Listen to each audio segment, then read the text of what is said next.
Cheikh Anta Diop, Nation Nègre et culture. Naissance du mythe du Nègre. L'Égypte avait déjà, depuis un siècle, perdu son indépendance au moment où Hérodote la visita. Conquise par les Perses en 525, elle ne cessa plus dès lors d'être dominée par les étrangers. Après les Perses, ce furent les Macédoniens avec Alexandre, les Romains avec Jules César, 50, les Arabes au 7e siècle, les Turcs au 16e siècle, les Français avec Napoléon, puis les Anglais à la fin du 19e siècle. Berceau de la civilisation pendant 10 000 ans au moment où le reste du monde est plongé dans la barbarie. L'Égypte, détruite par toutes ses occupations successives, ne jouera plus aucun rôle sur le plan politique, mais n'en continuera pas moins pendant longtemps encore à initier les jeunes peuples méditerranéens, grecs et romains, entre autres, aux lumières de la civilisation. Elle restera pendant toute l'Antiquité la terre classique où les peuples méditerranéens viendront en pèlerinage pour s'abreuver aux sources des connaissances scientifiques, religieuses, morales, sociales, les plus anciennes que les hommes aient acquises. C'est ainsi que sur tout le pourtour de la Méditerranée se sont édifiées successivement des nouvelles civilisations qui, bénéficiant d'apports multiples, favorisés par la configuration géographique de la Méditerranée, véritable carrefour, le mieux situé du monde, ont évolué surtout vers un développement matérialiste et technique, évolution à l'origine de laquelle il faut situer le génie matérialiste des Indo-Européens, Grecs et Romains. Le souffle païen qui animait cette civilisation gréco-romaine s'épuisa vers le IVe siècle. Deux nouveaux facteurs, le christianisme et les invasions barbares, vont interférer sur le terrain déjà vieux de l'Europe occidentale pour donner naissance à une civilisation nouvelle. Celle même qui, aujourd'hui, à son tour, manifeste les symptômes d'épuisement. Cette dernière civilisation qui a hérité de tous les progrès techniques et de l'humanité, grâce à des contacts ininterrompus entre les peuples, se trouvait déjà suffisamment équipée techniquement au XVe siècle pour se lancer à la découverte et à la conquête du monde. C'est ainsi que dès le XVe siècle, les Portugais abordaient l'Afrique par l'océan Atlantique.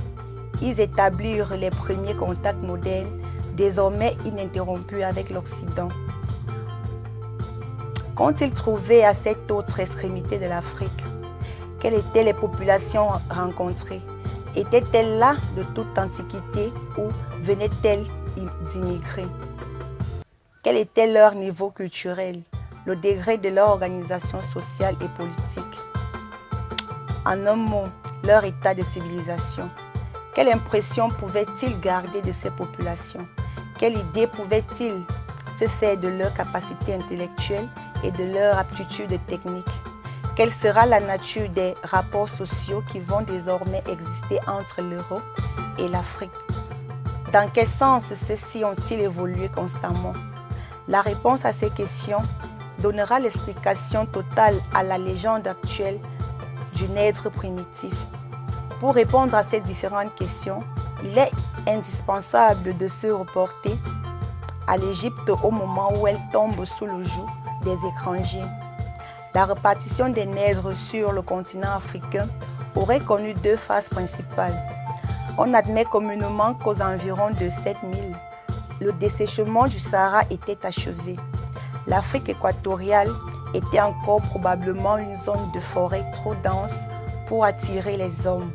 Aussi, les derniers Nègres qui vivaient au Sahara l'auraient quitté pour immigrer vers le Haut-Nil, à l'exception peut-être de quelques îlots égarés sur le reste du continent, soit parce qu'ils ont immigré vers le sud, soit parce qu'ils sont montés vers le nord. Peut-être les premiers trouvaient-ils dans le Haut-Nil une population nègre autochtone. Quoi qu'il en soit, C'est de l'adaptation progressive aux nouvelles conditions de vie que la nature a assignées à ces différentes populations naîtres, qui naîtra le plus anciens phénomènes de civilisation que la Terre ait connus. Cette civilisation, dite égyptienne à notre époque, se développera longtemps dans son berceau primitif, puis descendra lentement le long de la vallée du Nil pour s'irradier autour du bassin de la Méditerranée. Ce cycle de civilisation, le plus long de l'histoire, aurait duré 10 000 ans, sage moyenne entre la chronologie longue, Hérodote, Magnéton, d'après les données des prêtres égyptiens, situe l'origine à 17 000 et la chronologie courte des modernes qui sont obligés d'admettre qu'en 4245, les Égyptiens avaient inventé le calendrier, ce qui suppose des millénaires de développement avant d'arriver à de telles spéculations. On comprend aisément que pendant cette longue période, les nègres aient pu de nouveau assaimer progressivement vers l'intérieur du continent, constitués des noyaux qui deviendront des centres de civilisation continentale étudiés au chapitre 5. Ces civilisations africaines seront de plus en plus coupées du reste du monde. Elles tendront à vivre en vase clos par suite de l'énorme distance qui les sépare des voies d'accès à la Méditerranée. Quand l'Égypte aura perdu son indépendance, leur isolement sera complet. Désormais coupés de la mère patrie envahie par l'étranger, repliés sur eux-mêmes dans un cadre géographique exigeant un moindre effort d'adaptation, bénéficiant de conditions économiques favorables, les nègres s'orienteront vers le développement de leur organisation sociale, politique et morale, plutôt que vers une recherche scientifique spéculative que le milieu non seulement ne justifie pas, mais rendait impossible.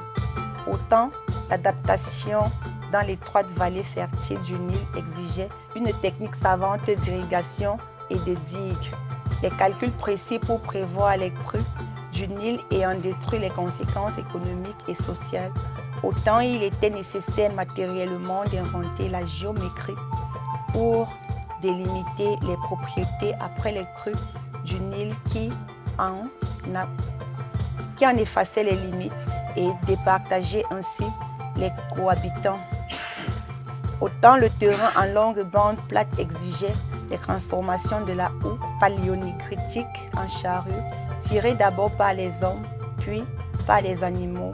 Autant tout cela était indispensable pour l'existence matérielle du nègre dans la vallée du Nil. Autant aussi, tout cela devenait superflu dans les nouvelles conditions de vie à l'intérieur du continent. L'histoire ayant rompu son ancien équilibre avec le milieu, le nègre a trouvé un nouvel équilibre, différent du premier par l'absence de la technique et qui n'était plus d'une importance vitale contrairement à l'origine sociale, politique et morale. Les ressources économiques étant assurées par des moyens qui n'exigent pas d'invention perpétuelle, le nègre se désintéressa progressivement du progrès matériel.